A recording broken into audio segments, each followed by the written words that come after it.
Today's question is, why do the Himalayan masters stay in the Himalayas by themselves? Why don't they come to the cities and enjoy the noise pollution and other pollution and different kinds of emotions? There is the truth, as you might have read in the books. And then there is a truth which is the real truth. I'm sorry to break it to you, but my personal experience and the experience of countless seekers who have been to the Himalayas is not what you find in some of the most famous books, where the impression is created that there are yogis hiding in the Himalayas. Now, that's not to say that such yogis don't exist. Maybe such yogis don't exist, the ones written in the books. But there are yogis who only live in the Himalayas. And there are many reasons for that. I have often said that when I was in the Himalayas, I never missed my earlier life. I never missed the comforts. But when I came back from the Himalayas, very frequently my mind drifts away into the Himalayan valleys and mountains. The foremost reason is that the Himalayas carry an enormous spiritual energy. So living, so replete with transcendental wisdom that just flows from the mountains in the Himalayas. So I obviously did not grow up in the Himalayas. So I may have some bias towards the Himalayas because, after all, I grew up in this country. But having seen the French Alps and the Swiss Alps and the mountains of New Zealand and even California, there is no comparison. So after you taste the bliss that flows from the Himalayas, everything else appears quite insignificant and listless. After all, why would you want to live in the world? Why do we live in the world? We feel we have some duties, some responsibilities, we have some unfinished business. And it doesn't matter how beautiful a relationship is, as long as you have a relationship, at times it's going to be very inconvenient. So when you're out there in the world, you are a brother, you are a sister, you are a mother, father, husband, wife, boyfriend, girlfriend, guru, disciple, employer, employee. It doesn't matter what relationship you find yourself in, there are going to be some difficulties along the way.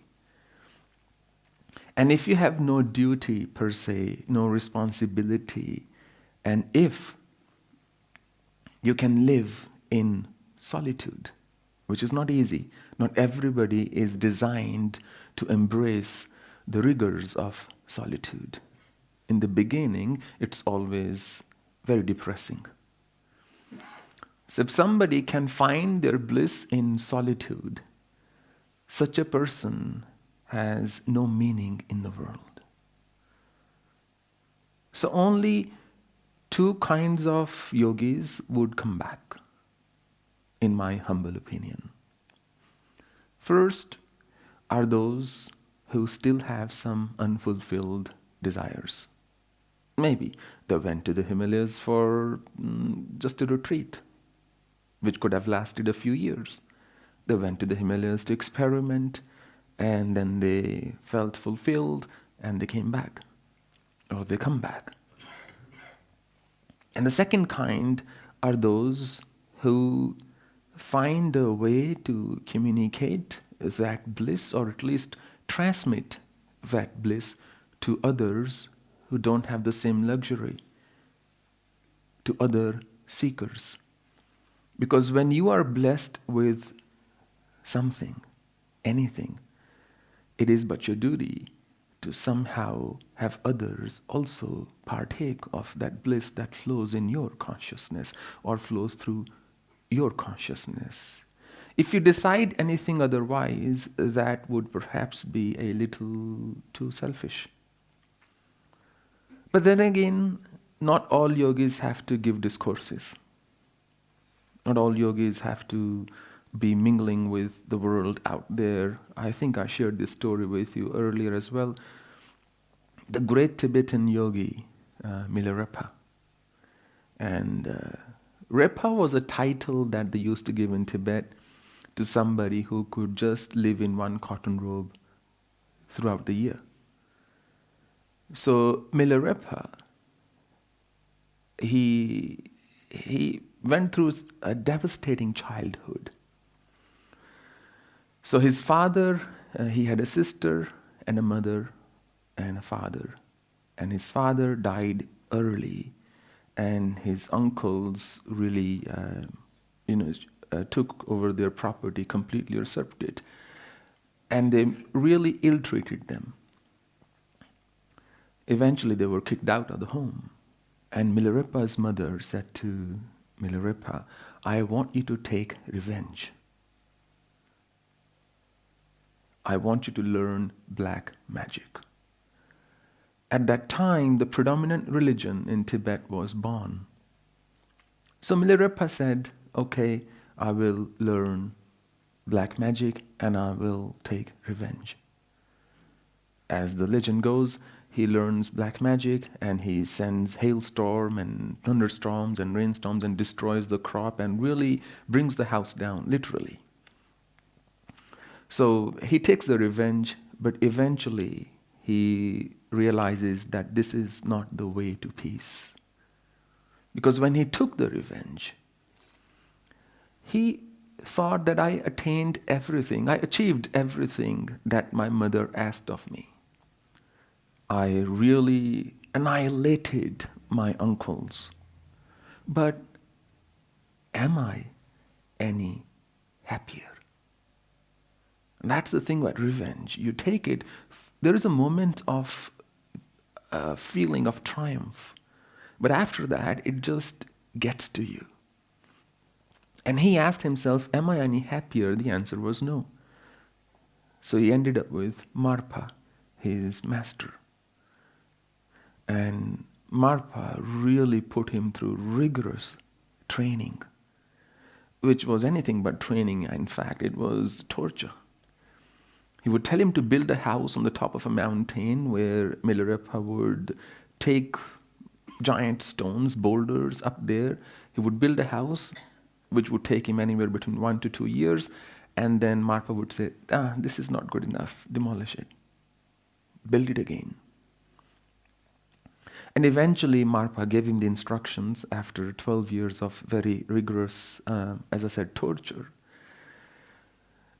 Eventually, Milarepa started meditating in a cave. And he only drank what was written in the book, a nettle soup, which was made from some weed. It wasn't the smoking weed, it was the different kind. So much so that there was a green tinge on his body from just drinking that. And over the passage of time, his disciples started, people started finding out about him that there was a siddha, an accomplished being, who only lived in that little cave of his. That he would not step out of his den, would not mingle with the people of the village. One day, Milarepa's sister found out about her brother. So she goes there with one of her friends. So she cries, seeing her brother in that state. And she says, "Why are you doing this to yourself? There are other monks we have seen in the village.